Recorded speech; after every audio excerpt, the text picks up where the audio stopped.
네, 이 시간에 보는 하나님의 말씀은 열왕기상 3장 1절로 28절까지 말씀 보도록 하겠습니다. 3장 전체인데요. 제가 가지고 있는 성경책으로 구약성경 514면에 있습니다. 열왕기상 3장 1절로 28절까지 말씀. 열왕기상 3장 1절로 28절까지의 말씀 우리 한 절씩 교독하고요. 마지막 28절은 합독하겠습니다. 제가 먼저 읽겠습니다. 솔로몬이 애굽의 왕 바로와 더불어 혼인관계를 맺어 그의 딸을 맞이하고 다윗성에 데려다가 두고 자기의 왕궁과 여호와의 성전과 예루살렘 주위의 성의 공사가 끝나기를 기다리니라.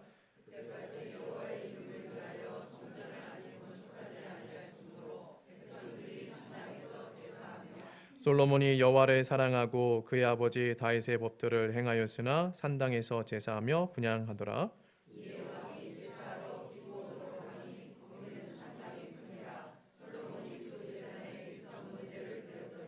기본에서 밤에 여호와께서 솔로몬의 꿈에 나타나시니라. 하나님이 이르시되 내가 내게 무엇을 줄고 너는 구하라.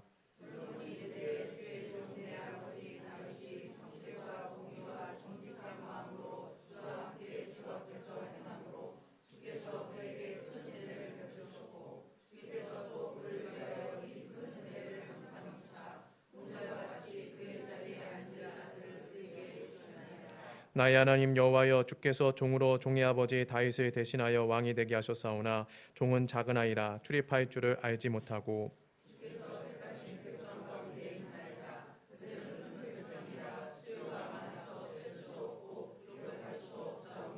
누가 주의 이 많은 백성을 재판할 수 있사오리이까. 듣는 마음을 종에게 주사 주의 백성을 재판하여 선악을 분별하게 하옵소서.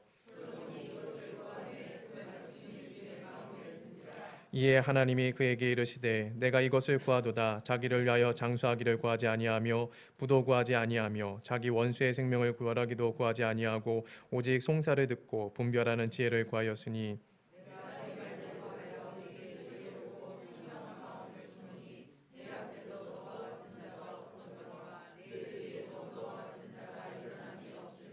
내가 또 내가 구하지 아니한 부귀와 영광도 내게 주노니 내 평생의 왕들 중에 너와 같은 자가 없을 것이라.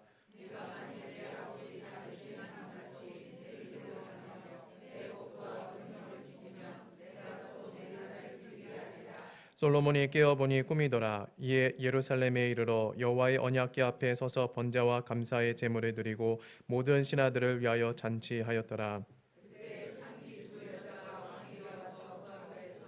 한 여자는 말하되 내 주여, 나와 이 여자가 한 집에서 사는데 내가 그와 함께 집에 있으며 해산하였더니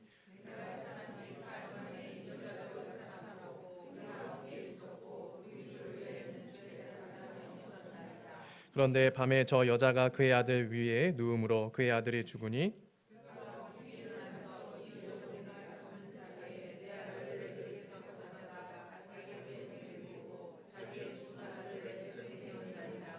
아침에 내가 내 아들을 젖먹이려고 일어나 본즉 죽었기로 내가 아침에 자세히 보니 내가 낳은 아들이 아니더이다 하매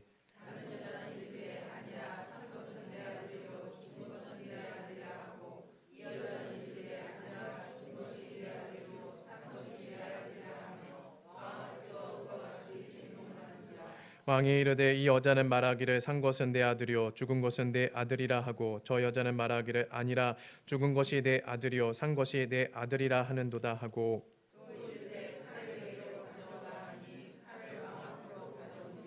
왕이 이르되 산 아이를 둘로 나누어 반은 이 여자에게 주고 반은 저 여자에게 주라.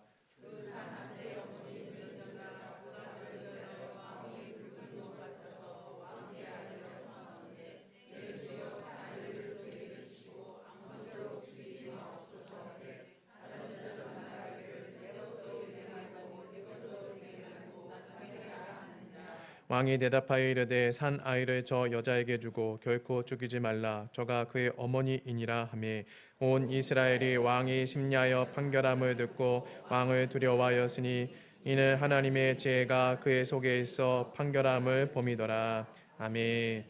우리 자업티 사랑과 인사하게 될 텐데 오늘은 다르게 인사해 보겠습니다. 우리 띄워주시겠습니까? 우리 같이 한번 읽어볼까요? 시작. 사랑하고 사모하는 성도님 반갑습니다. 우리 종전이는 반갑습니다로 인사했는데 오늘은 한번 이렇게 해보게요. 이렇게 인사해 보겠습니다. 우리 자업지 사랑과 이렇게 인사하겠습니다. 사랑하고 사모하는 성도님 반갑습니다. 사랑하고 사모하는 성도님 반갑습니다. 네. 목사님이 무슨 바람이 들어서 갑자기 또 인사 문구를 저렇게 바꿨나 금요일에 나와 보시면 압니다.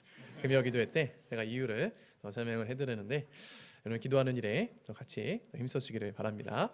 우리가 지속적으로 이 열왕기상을 살펴보고 있는데 1장과 2장을 통하여서 이 솔로몬이 왕으로 세워지는 그 과정이 참 순탄치가 않다. 여러 역경과 또 문제가 또 생기구나라는 것을 우리가 또 살펴보았습니다. 1장에서는 이 다윗이 마지막 사명이었던 그 하나님의 언약을 붙잡고 솔로몬을 왕으로 세워야 함에도 불구하고 나이가 많아 늙음으로 인해서 총명이 떨어지고 그로 인해서 언약을 붙잡지 못하는 그런 연약한 모습을 보이죠. 그리고 그 연약한 그때에 그의 넷째 아들 아도니아가 반역을 도모해서 스스로 왕이 되려고 하는 그런 위기가 발생을 하게 됐습니다. 그러나 하나님께서는 이 나단 선지자를 보내주셔서 다윗과 밧세바로 하여금 잊어버렸던 그 언약을 다시 상고하게 하시고 그 언약을 붙잡게 만듦으로 결국엔 그 언약이 성취되게 하시죠. 그래서 마지막에 다윗이 죽기 전에 솔로몬을 왕으로 세우게 되고 결국엔 마지막 사명을 다하고 다윗은 주님 품에 안기게 됩니다. 그러면서 이제 솔로몬이 왕으로 되었기 때문에 그의 인생길을 이제 탄탄대로로 풀리겠구나라는 생각을 할 수 있지만 그가 왕이 되었음에도 불구하고 다시 위기가 찾아오게 됩니다. 어떤 위기가 찾아왔습니까? 아도니아가 다시 왕이 되고자 하는 그 꿈을 소망을 저버리지 않고 다시 이 사단의 꾀임에 넘어가 왕을 찬탈하고자 하는 그런 계획을 세우고 밧세바에게 나아가게 되죠. 아도니아는 자신이 이 사단의 꾀임에 넘어가고 있다라는 사실을 모른 채 그런 제약을 범하게 됩니다. 그래서 이 수넴 여자 아비삭을 구하게 되고 또한 밧세바를 거짓말로 유혹함으로 인하여서 밧세바도 넘어가게 되었지만 결국엔 이 하나님의 언약의 왕으로 세워진 솔로몬을 통하여서 결국에 그의 두 번째 반역도 무산되는 그런 은혜를 하나님께서 베풀어 주십니다. 솔로몬이 왕이 되는 것, 그리고 솔로몬이 왕으로 세워지고 나서 그 왕국의 안정을 도모하는 그 모든 일련의 과정이 솔로몬이 능력이 있어서 왕이 된 것도 아니고 솔로몬이 정말 이 지혜가 있어서 그렇게 왕국의 안정을 도모한 것도 아님을 성경은 말씀해 주죠. 그 모든 일련의 과정, 산전수전을 겪고 또 여러 문제가 있었지만 결국엔 하나님께서 은혜로 그의 그가 왕으로 세워짐에 있어서 모든 과정을 다스려 주셨고 왕으로 세워지고 나서도 그 모든 과정을 하나님께서 함께 해주셨다라는 그런 은혜로 되어지는 것을 이 솔로몬이 왕이 되어지는 과정을 통해서 우리에게 보여줍니다. 성도의 삶이 이렇다라는 것입니다. 우리가 내 힘으로 내 능력으로 우리의 인생길을 계획하고 또 세워나가는 것처럼 보이지만 성도의 인생은요 하나님이 은혜로 붙잡아 주시는 인생길이다라고 성경 우리에게 말씀해 주고 있는 것이죠. 그러면 성도의 인생이 어떻게 은혜로 이끌어 주시는 그 하나님의 손길이 묻어나느냐, 이것을 가지고 오늘 말씀을 한번 살펴보기를 원합니다. 이 3장에 보면은 이 솔로몬이 이제 본격적으로 왕으로서 첫 번째 그의 행보를 보여주고 있는데요. 솔로몬은 자신의 왕국을 견고히 세우고 싶었습니다. 누구와 같이 이 솔로몬이 자신의 왕국을 견고히 세우기를 원했을까요? 자기 아버지 다윗과 같이 왕국을 견고히 세우기를 원했습니다. 솔로몬에게 있어서 롤 모델은 누구였을까요? 아버지 다윗이었습니다. 그런데 그 솔로몬에게 있어서 아버지 다윗은 넘지 못할 산과 같은 넘사벽과 같은 존재였다라는 것입니다. 그래서 솔로몬은 아버지에 비해 자신이 좀 부족하구나라는 그 부족함을 느낀 것 같습니다. 그래서 6절에 보면은 솔로몬이 이렇게 고백을 합니다. 우리 한번 읽어보겠습니다. 시작.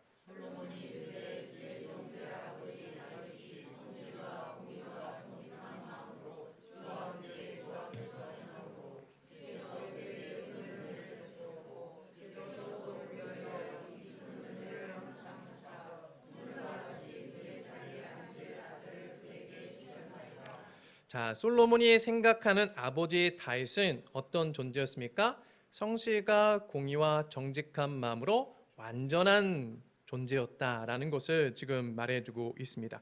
그런 존재였기 때문에 하나님이 은혜로 그의 삶을 인도하셨고, 그리고 그의 아들 솔로몬이 나를 왕으로 세워주는 축복을 다윗에게 허락해 주셨다라는 것을 지금 얘기합니다. 솔로몬은 지금 스스로 축복의 전제를 가지고 있습니다. 그가 생각한 축복의 전제는 다윗만큼 행하면 되겠구나라는 것이 그가 가진 축복의 전제였습니다. 무엇인가? 내 부족함, 다윗과 비교했을 때 내가 아버지 다윗에게 있었던 그 부족한, 비교했을 때 그 부족한 부분을 채우면 나도 다윗과 같이 강성한 왕국을 이루겠구나라고 그가 스스로 생각했다라는 것이죠. 하지만 성경은 다윗이 완전한 존재였기 때문에, 완벽한 존재였기 때문에 하나님께서 은혜로 그의 삶을 이끌어 가신 것이 아니다라는 것을 보여주죠. 그도 여전히 부족하고 제약 가운데 있었지만 하나님께서 은혜로 그를 이끌어 가셨음을 성경은 말씀해 줍니다.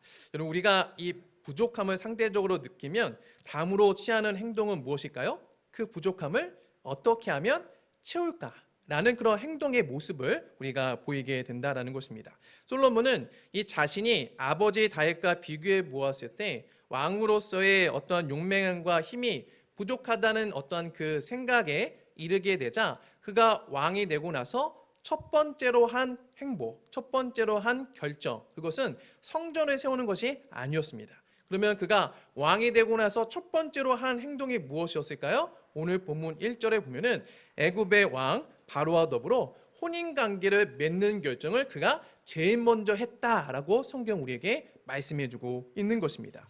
성경에 보면요, 애굽은 고대 중동 지역에서 나일강을 중심으로 활동한 오래된 강국 가운데 하나입니다. 애굽의 규모에 비하면 이스라엘은 정말로 보잘것없는 소국이었습니다. 그래서 이스라엘 백성들은요, 늘 애굽을 동경하게 되는데, 하나님은 누누이 이스라엘 백성들에게 무엇이라 말씀해 주냐면, 애굽을 쫓아 행하지 말고, 애굽을 의지하지 말고, 애굽을 배우지 말아라 라고, 의지하지 말아라 라고 말씀해 줍니다. 왜냐하면 애굽은 하나님이 없이 자신의 힘을 의지하는 죄인들을 대표하기 때문에 그렇습니다. 그런데 솔로몬이 왕으로서 보인 첫 번째 행보, 첫 번째 그 결정이 무엇입니까? 하나님이 그렇게 누누이 왕으로서 하지 말아야 할 그 항목 가운데 계속해서 언급한 그 항목이었던 애굽으로 의지하지 말고 이방 여인을 왕비로 들이지 말라는 그 결정을 지금 첫 번째 결정으로 솔로몬이 행했다라는 것입니다. 왜 그렇습니까? 자신의 부족함이 보이니까 그 부족함을 채우려고 그렇게 결정을 한 것이죠. 아버지 다윗과 비교해 보았을 때 자신이 힘이 부족하다는 생각이 드니까 강력한 힘을 가진 애국과 화친을 맺는 그런 잘못된 결정을 내리게 됐다라는 것입니다. 여러분, 우리도 살면서 내가 부족함을 느끼는 대상을 만나거나 상황에 처하는 경우가 많이 있습니다. 그게 가깝게는 내 부모가 될 수도 있고, 내 형제, 자매가 될 수도 있고, 내 직장 동료나 직장 상사가 될 수도 있고, 친구가 될 수도 있다라는 것입니다. 이럴 때 우리 마음이 어떤가요? 딱 같은 상황에, 같은 조건에, 같은 나이대인데 비교해봤을 때 내가 부족해요. 어학이 좀 딸려요. 학벌이 딸려요. 돈이 딸려요. 그리고 나는 노후 준비가 아직 안 됐어요. 그러면 마음이 조급하고 힘들어지죠. 어떻게 해서든 내 부족함을 어떻게 하면 채울까라는 그런 강박감이 밀려오고, 내 자신에 대한 회의감도 동시에 밀려오게 된다라는 것입니다. 목회를 하는 저도요, 목사님은 늘 예수님으로 충분한 그런 인생을 사는 것처럼 여러분들이 생각할 수 있지만, 물론 그런 목회를 하시는 분도, 그런 목사님도 계시지만 여러분들이 보고 있는 저는 그러지 않습니다. 저는 늘 저 목사님은 저 뭔가 대단한 것 같다 라면서 그 목사님에 비해 나는 왜 이렇게 부족하지? 이런 거를 늘 자주 느끼는 존재가 바로 여러분 앞에 서 있는 저입니다. 목회를 할 때 두각을 어느 정도 두각을 나타내시는 분들을 보면은 제가 많이 부족하다는 느끼는데, 그래서 언젠가 어떤 생각이 들었냐면, 내 그 부족함을 무엇으로 채워야 될까? 라고 했을 때 내가 상급 과정인 이 박사 과정을 좀 밟아야 되겠다, 좀 더 공부를 해야 되겠다라는 그런 생각을 가졌습니다. 그러다가 이 수원에서 이 개척을 시작을 하면서 이제 부목사라 했을 때는 이제 그 담임 목사님에 따라서 제 시간이 정해졌는데, 이제 제가 이제 담임 목사가 되다 보니까 내 마음대로 시간을 이제 활용할 수 있는 그런 기회가 상황이 주어졌습니다. 그래서 이 기회는 이때다 해가지고 이 상급 과정인 이 박사 과정을 이렇게 도전한 적이 있습니다. 그래서 나도 열심히 한번 공부해서 이 내 부족함을 채워봐야 되겠다라는 심상으로 공부를 시작을 했는데, 이 공부하는 도중에 제가 무엇을 하나님 깨닫게 해주셨냐면은 이 공부하는 게 뭔가 하나님의 나라 사역을 위해서 좀 더 이렇게 풍성한 지식을 얻고자 하는 그런 배움의 열정을 가지고 시작한 것이 아니라 내 불안함을 해소시키려는 목적으로 공부를 하고 있음을 하나님께서 저를 보게 하셨습니다. 그 학위를 따면은 자동적으로 내 부족함이 채워진다라고 생각을 했고, 스스로 내 목회를 사람들이 부러워하는, 마치 그 자격증이, 그 학위가 내 목회를 완성으로 이끌 것 같다라는 그런 생각으로 하고 있다는 내 자신을 발견하게 되어서 1학기도 마치기 전에 중간에 그만둔 적이 있습니다. 세상은요, 이 부족함을 채움으로 완성하는 인생길이 있다, 그 길만 있다라고 우리에게 가르쳐 줍니다. 그래서 뭔가 잘 되지 않으면 우리는 늘 어떤 생각에 이르게 됩니까? 내가 열심히 하지 않아서 그래, 노력하지 않으니까 항상 그 자리지 라고 자책을 하게 된다는 것이죠. 노력한 만큼, 내 부족함을 채운 만큼 내 인생의 위기를 극복하고 내 삶을 내가 스스로 견고하게 만들어 갈 수 있다, 그래야지만 내 인생길이 열린다라고 생각하는 것이 세상의 방식이다라는 것입니다. 하지만 하나님께서 성도를 인도하시는 방식은 꼭 그 길만 있다라고 말하지 않습니다. 오늘 본문 7절에 보면은 솔로몬이 자신의 그 부족함을 채워야지만 있는 인생길이 있을 것 같다라고 그렇게 고백을 했지만, 하나님은 그의 생각을 뭘로 바꿔주시냐면은 3장 7절에 보면 솔로몬이 이렇게 고백을 합니다. 우리 한번 읽어볼까요? 시작. 나의 하나님 여호와여, 주께서 종으로 종의 아버지 다윗을 대신하여 왕이 되게 하셨사오나 종은 작은 아이라 출입할 줄을 알지 못하고. 부족함을 채워야만 축복의 은혜를 누릴 수 있다라는 솔로몬의 생각을 하나님께서 지금 그 기도하는 가운데 어떻게 바꿔주십니까? 자신의 부족을 인정하고 하나님의 은혜를 구하는 방식으로 그를 인도하고 계십니다. 부족한 가운데 내 스스로 채우는 것이 아니라 하나님의 은혜가 채워주시는 인생길을 열어주옵소서라고 지금 그가 고백하고 있다라는 것이죠.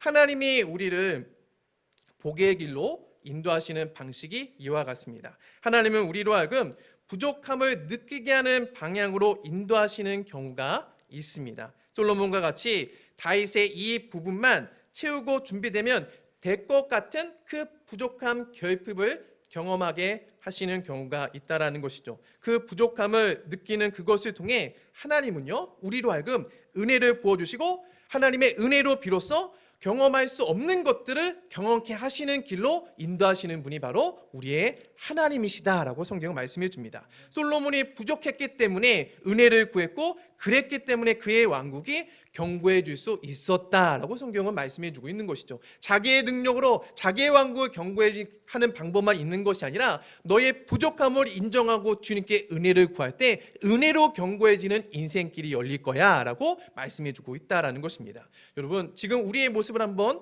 보시기 바랍니다. 우리가 이 자리에 나와서 예배하는 것이 한 주간 완전한 삶을 살아서 이 자리에 나와서 예배하는 것은 아닙니다. 지난 한 주간 상대방의 마음을 아프게 하는 말도 하고 신경전을 벌이기도 하고, 어떻게 하면 저 사람을 힘들게 할까, 저 사람을 이용해서 내 목적을 이룰까라는 그런 여전히 부족한 가운데 우리가 이 자리에 나와 있지 않습니까? 그럼에도 불구하고 왜 주님은 우리를 이 자리에 나와 예배하게 하십니까? 우리의 인생이 뭐부터 시작하기 때문에?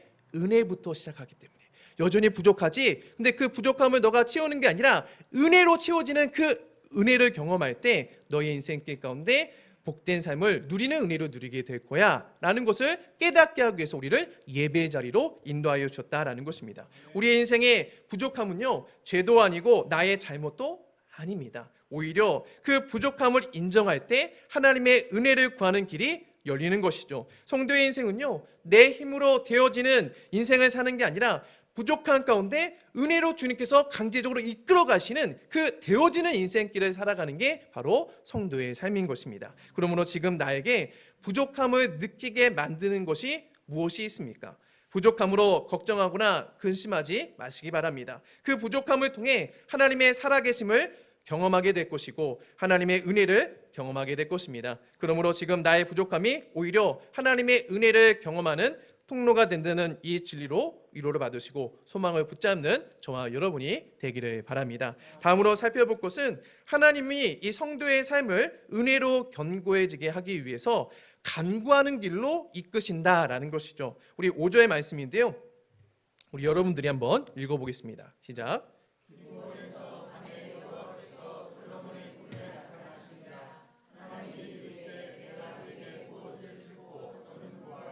하나님이 이 솔로몬을 만나주시면서 하신 말씀이 무엇입니까? 솔로몬은 지금까지 이 부족함을 자신이 채우려고 했습니다. 그런데 하나님이 뭐라고 하시나요? 부족함을 내가 채우지 않는 길이 있어. 그 않는 길은 무엇입니까? 간구하는 길이 있다라는 것을 지금 말씀해 줍니다. 기도도 하나님이 하게 하실 때 가능합니다. 신앙생활을 하시는 분들 가운데, 처음 신앙생활 하시는 분 가운데 기도하는 게 너무 힘들다라고 하시는 분들이 있어요.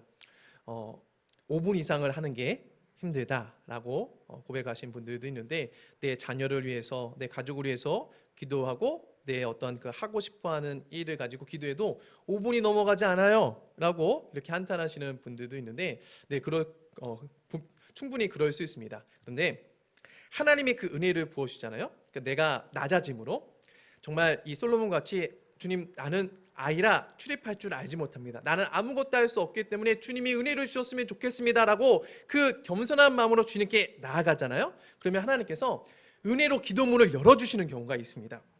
그러면 하나님이 주시는 그 기도 제목이 동시에 생기는데요, 갑자기 기도하는데 내가 이거 붙잡고 내가 왜 이걸 기도하지 않았지? 라는 그런 깨달음을 하나님께서 주시면서 그 기도 제목을 나로 하여금 붙잡게 하시고 그 기도 제목 붙잡고 기도하게 하시는 그런 은혜를 주신다라는 것이죠. 그리고 그 기도 붙잡고 기도할 때 내가 상상할 수 없는 방향으로 하나님께서 길을 여시는 그 하나님의 살아계심을 경험하는 은혜의 길을 열어주신다는 것이죠. 솔로몬이요, 아직 1절의 문제가 해결되지 않은 상황입니다. 1절의 문제가 무엇입니까?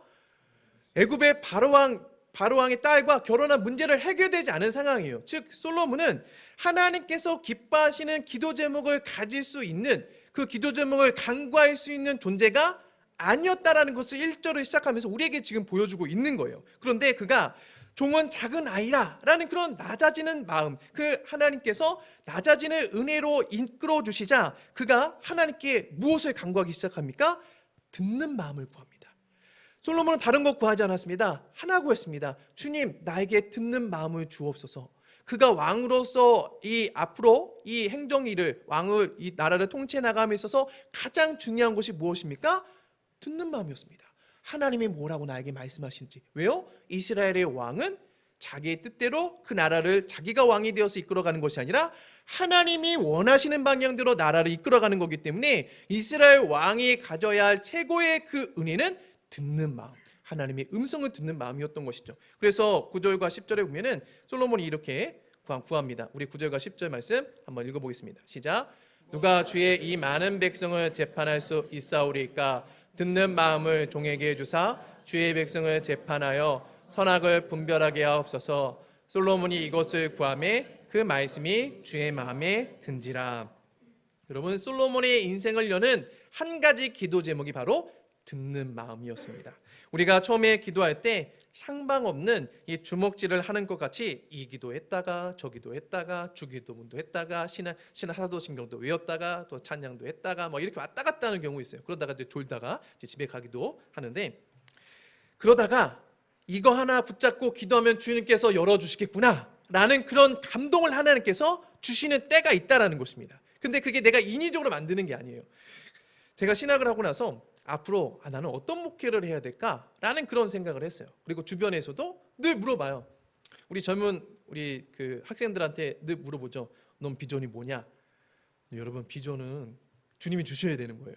내가 이게 하고 싶다고 하는 그 꿈이 비전이 아니거든요. 비전은 보여주는 거잖아요. 주님께서 보여주시는 게 있어야 하는데 우리 이 자라나는 아이들한테 너 비전이 뭐냐 물어보지 마세요. 몰라요. 아직 몰라요. 경험하면서 그게 하나님께서 열어주시는 거거든요. 근데 이 목회를 할 때도 목사님들한테 목사님 비전이 뭡니까? 대부분 몰라요. 내가 어떤 목회를 해야 되지? 그런 생각을 가지고 있는데 저도 이제 그러다가 그냥 나는 개척을 해야 되겠구나 라는 생각을 했어요. 개척의 개자도 모를 때 그냥 개척을 해야 되겠구나. 왜? 할 게 없으니까.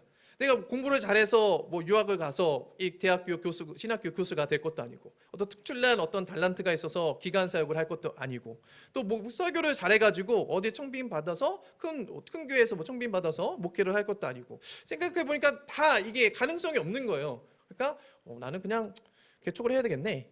그런 막연한 생각을 가지고 있었어요. 그런데 아실지 모르겠지만 여러분 개척은 내가 하고 싶다고 해서 하는 게 아니에요. 예전에는 그냥 성령 받으면 예전 목사 그 성도님들은 불 받아야 오살리 금식기도원 가서 소나무 뭐 하나라도 뽑아야 개척을 할 수 있고 그러면 길 열린다 이렇게 얘기하기도 하는데 요즘은 소나무 뭐 100그루를 뽑아도 보증금이 없어요. 보증금이 있어야 지금 이 공간을 구하는 것도 그렇고 여러분 이 합정동 지역이기 때문에 우리가 여기서 이렇게 지금 2층을 쓰고 있지 2층을 쓰는 비용에 150을 더해야 고덕이나 비전동에 가서 이 정도 규모의 크기의 교회를 운영해 나갈 수가 있어요. 그러니까 보증금이 없으면 할 수가 없어요. 근데 제가 그때 언젠가 제가 한번 말씀드린 것 같은데 보증을 잘못 써가지고 은행 거래를 못했었어요. 거의 한 10여 년간 은행 거래를 못하고 대출도 못 받는 상황이었어요. 그러니까 뭐 학자금 대출도 못 받고 그러니까 학교 다닐 때 늘 어디 교회에서 그 장학금 주나 이게 늘 초미의 관심사였습니다. 그러니까 제가 어제 어떤 성도님한테 장학금 받고 학교 다녔다고 말씀을 드렸는데 저는 한 번도 장학금을 안 받은 적이 없어요. 대학원 다닐 때 공부를 잘해서 받은 게 아니라 그 장학금 주는 교회에 편지 써가지고 내가 이런 어려운 상황 가운데 있는 가난한 신학생이니까 제발 저 좀 도와주세요라고 이렇게 요청을 하면은 거기서 이제 감동을 받으면 이제 그 장학금을 받는데 하나님께서 정말 6학기 동안 그런 은혜를 받게 하셨어요. 그래서 이제 장학금 받고 다녔는데 그러니까 제가 말하는 건 뭐냐면은 제 돈으로 개척을 할 수가 없었다는 거예요. 그러니까 상상할 수도 없었죠. 근데 신대원 1학년 때 이 수예배를 드리는데 안산동산교회에서 지금도 그 프로그램을 하는지 모르겠지만 큰숲 운동이라는 걸 하셨어요. 그러니까 안산동산교회가 굉장히 크잖아요. 근데 그 자기네 교회만 이렇게 크게 이렇게 뭔가 세상적으로 봤을 때 잘 되는 어떠한 그런 게 그 목사님 김인중 목사님이 좀 이렇게 좋지 않다라고 생각을 하셨나 봐요. 그래서 주변에 여러 작은 그 교회들이 많아져 가지고 하나님 나라가 큰 숲을 이룬 것 같이 그렇게 프로그램을 진행을 하셨는데 1호 목사님으로 그 목사님이 개척을 하셨는데 하나님의 은혜로 이렇게 하나님께 성장해 주셨다라는 그런 간증을 이렇게 하시고 기도회를 인도하시는데 저도 그때 그냥 기도를 했거든요. 근데 하나님이 갑자기 큰 감동을 주시는데 어떤 감동을 주시냐면은 너 개척해야 돼. 이 감동을 그전에는 그냥 막연하게 할 게 없어가지고 난 개척해야 되겠구나라는 그런 생각을 가지고 있었는데 그때는 확정된 마음으로 주님께서 너 개척해야 돼라는 그런 마음을 주시는 거예요. 그러면서 동시에 3가지 기도 제목을 저한테 주셨어요. 그전에는 생각을 할 수 없었는데 어떤 기도 제목을 주셨냐면은 첫 번째는 40대 초반에 개척하게 해주세요. 두 번째는 개척 자금을 지원받게 해주세요. 왜냐면 제가 돈이 없으니까. 세 번째는 개척을 하고 2년 동안 월세라든지 모든 생활비가 다 제공받게 해주세요 라고 제가 기도를 했어요. 그리고 나서 그 기도 제목을 제가 28살 때인가 29살 때 신전 들어가서 1학년 때 받았으니까 12년 동안 기도를 했습니다. 보이지 않죠? 중간에 백령도로 이렇게 갈 수 있는 길도 있었고 근데 또 그게 열리지가 않아요. 정말 100% 갈 수가 있었는데 제가 원하면 갈 수가 있었는데 이게 열리지가 않더라고요. 그래서 이제 인천에서 8년 사역하고 세계중앙교회 와서 사역을 하는 가운데 그 기도 제목이 응답이 됐어요. 그 세계중앙교회에서는 1호 비전이라는 기도 제목으로 기도한 그 첫 번째 교회로 제가 선정이 돼서 했지만 저는 제 기도 제목으로 하나님께서 길을 인도하신 거예요. 그래서 제가 몇 살 때 개척한지 아십니까? 제가 아까 말씀드렸잖아요. 40대 초반에 개척하게 해달라고 40대에 있었습니다. 40살에 딱 정확하게 40대 극초반에 40살이 되자마자 하나님께서 개척을 하게 하셨어요. 그러면은 개척을 할 때 제 돈이 얼마가 들어갔을까요? 한 푼도 안 들어갔어요. 영원. 그러면 2년 동안 제가 수원에서 목회를 했는데 그 중간에 제 돈이 얼마나 들어갔을까요? 한 푼도 안 들어갔어요. 세계중앙교회가 2년 동안 2억 원을 지원해 준다는 그런 프로그램을 가지고 있었는데 그때 목사님들이 많이 썼거든요. 그리고 저는 그 교회 간 지 4년밖에 안 됐고 김옥선 목사님이랑 1도 인연이 없어요. 그런데 하나님께서 김옥선 목사님을 통해서 저로 하여금 그 개척을 할 것이냐라는 의향을 저한테 물어봐 주시고 저는 고민할 게 없었죠. 전 진짜 고민할 게 없었습니다. 목사님한테 바로 답해드리고 싶었는데 목사님이 한 주간 고민해보고 그때 그 총회를 가셔야 되기 때문에 다음 주에 바로 얘기하자고 그래서 제가 그 다음 주에 기다렸던 듯이 회의 마치고 목사님께 쫓아 올라갔어요. 목사님 저 개척하겠습니다. 저는 기도 응답이었으니까. 여러분 내가 채우는 세계만 있는 게 아니라 하나님의 강구로 채워주시는 세계가 있습니다. 하나님의 은혜를 주실 때 강구하게 하시고 강구하실 때 기도 제목도 함께 주십니다. 주님의 성도를 은혜로 이끌어 주시고 견고해지게 되는 것이 바로 이런 은혜인 것이죠. 그러므로 여러분 기도하면 뭐가 되겠습니까? 라고 여러분 낙심하지 마세요. 여러분들이 믿는 하나님은 누구십니까? 살아계신 하나님이세요. 죽은 하나님을 여러분들이 섬기는 게 아니에요. 살아계신 하나님을 믿는 거예요. 하나님이 끝났다라고 하기 전까지 끝난 게 아니에요. 여러분 지금 요즘 그 항저우 지금 아시안 게임이 진행되잖아요. 근데 해설위원들이 축구 선수들이 그 축구하다가 넘어지거나 그랬을 때 늘 하는 말이 무엇입니까? 심판이 휘슬 불기 전까지는 반칙이 아니다. 계속 진행하라. 그 얘기 계속 하잖아요. 하나님이 휘슬을 불기 전까지는 끝난 게 아니에요. 여러분들의 삶에 일어나는 문제나 역경이나 어려움 여러분 기도하세요.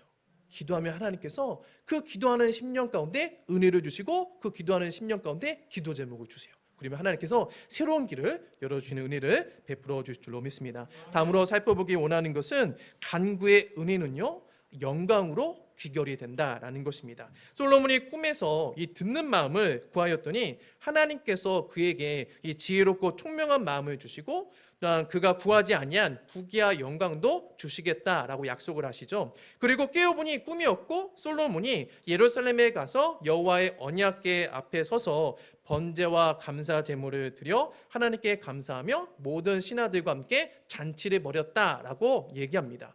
성경은 이 이야기가 솔로몬이 듣는 마음을 구한 이 이야기가 그냥 잔치로 그냥 종결이 되어도 전혀 이상하지 않습니다. 그런데 성경은 그 이야기가 잔치로 끝난 것이 아님을 우리에게 말씀해 주시면서 한 사건을 우리로 하여금 보게 만드시는데 두 창기의 이야기가 소개가 되어지죠. 16절과 27절에 보면은 두 창기가 있는데 한 여인이 이 잠버릇이 좀 심했던 것 같아요. 그러니까 같이 두 여인이 그 집에 산 집에서 지내는데 사흘 상간으로 아이를 낳게 됩니다. 그 한 여인이 잠버릇이 좀 심해서 자기 아이를 자기가 이렇게 눌려서 압사시키게 되죠.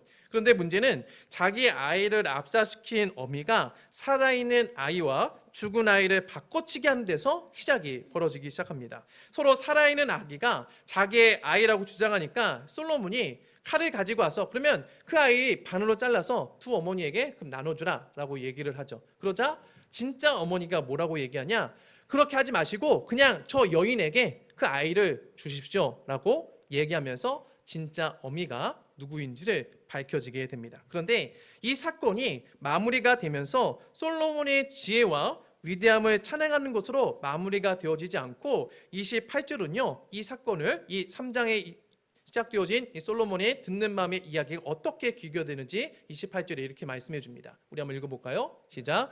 온 이스라엘이 왕이 심리하여 판결함을 듣고 왕을 두려워하였으니 이는 하나님의 지혜가 그의 속에 있어 판결함을 봄이더라. 자, 이스라엘 백성들이 왕의 심리하여 판결함을 듣고 왕을 두려워했대요. 그런데 왕 자체를 두려워했다고 말하고 있습니까?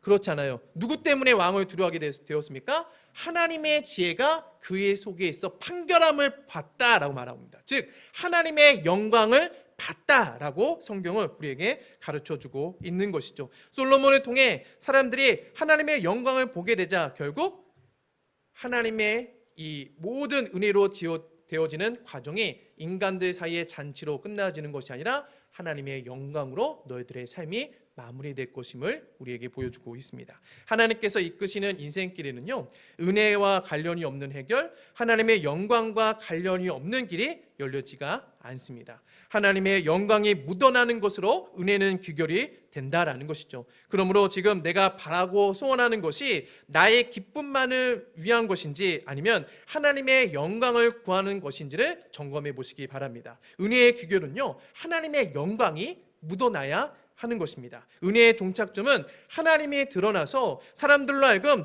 하나님을 발견케 하는 데 목적이 있는 것이죠. 그럴 때 우리의 신앙은요, 정글과 같은 이 세상을 살아가는 세상 사람들로 하여금 엄습하지 못하는 두려움을 안겨줄 수가 있는 것입니다. 그러므로 언제나 나를 당신의 영광을 드러내는 도구로 사용하시는 하나님의 원대한 뜻을 품고 이 땅에 잔치에만 만족하는 것이 아닌 하나님의 영광을 위해 사는 저와 여러분이 되기를 바랍니다. 말씀 뵙겠습니다. 성도는요, 무엇으로 견고해질까요? 은혜로 견고해집니다. 기승전결 모두 하나님의 은혜가 묻어나고 지배할 때 성도의 신앙은요, 견고해지고 흔들리지가 않을 수 있습니다. 그러므로 부족한 가운데 언제나 하나님의 은혜를 간구하라는 하나님의 사인임을 확인하시고 언제나 하나님의 은혜를 구하시고 기도하는 가운데 하나님께 영광 돌리는 복된 삶을 사는 저와 여러분이 되기를 주님의 이름으로 축원합니다.